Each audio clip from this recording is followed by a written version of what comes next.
وەکی ku tê zanîn Roja Ala Kurdan her sal di hevdê meha çiriya pêşîn da tê pîrozkirin. Di vê çarçoveyê de jî civaka Kurdên ku li Amerîkayê dijîn, di Roja Ala Kurdan da li pêşiya avahiya neteweyên Yekbûyî çalakiyek li dar xist. Di vê çalakiyê de Kurdan ji neteweyên Yekbûyî daxwaz kir ku bila Kurd û ala wan wek neteweyekî were qebûlkirin û temsîlkirin. دنگ ملت کرد بیاین یونایتد نیشنز بیاین جنرال سکرتری اف استیت بیاری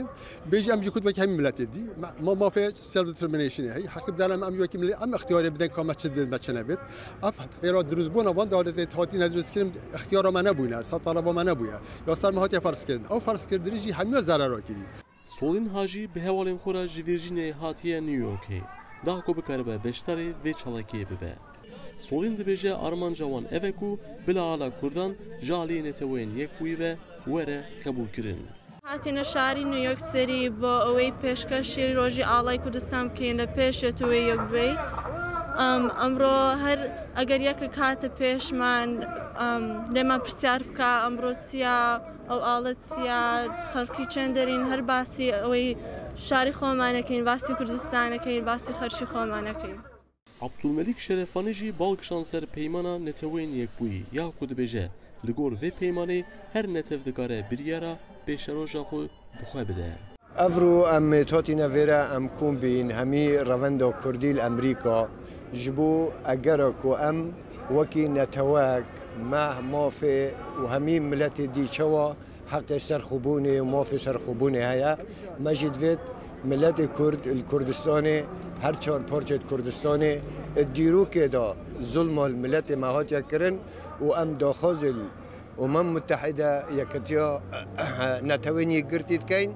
Ahmet Nerwêjî got ku wekî ku tê dîtin di avahiya neteweyên Yekbûyî da ji her miletî re alek heye û ew jî hewl didin ku bila ala Kurdan jî di nav wan da cih bigire.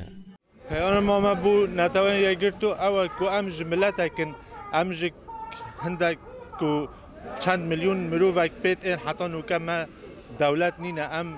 دولتك كسر بخو منينا ما جد فيتن وكي همي دولات الدنيا كروجا كي الله ما جد نافون الله ده بتن أفيد كو همي نوكالبر سينجي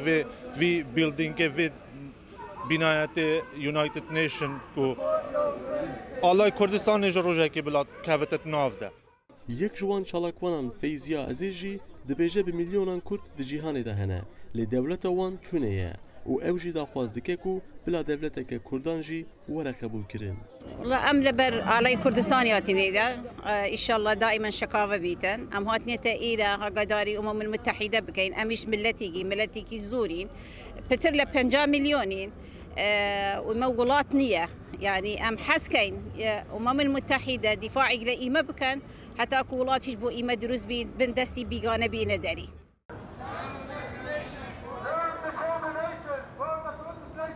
Di çalakiyê de nameyek jî ji bo sekreterê giştî yê neteweyên Yekbûyî re hate şandin. Di vê nameyê de jî hate gotin ku te bixwe di xeberdaneke xwe da got ku neteweyên Yekbûyî alîkariya her milletî dike eger milletek hez bike ji bo pêşeroja xwe biryar bide. Sinan Tunçdemîr, Dengê Amerîka, New York.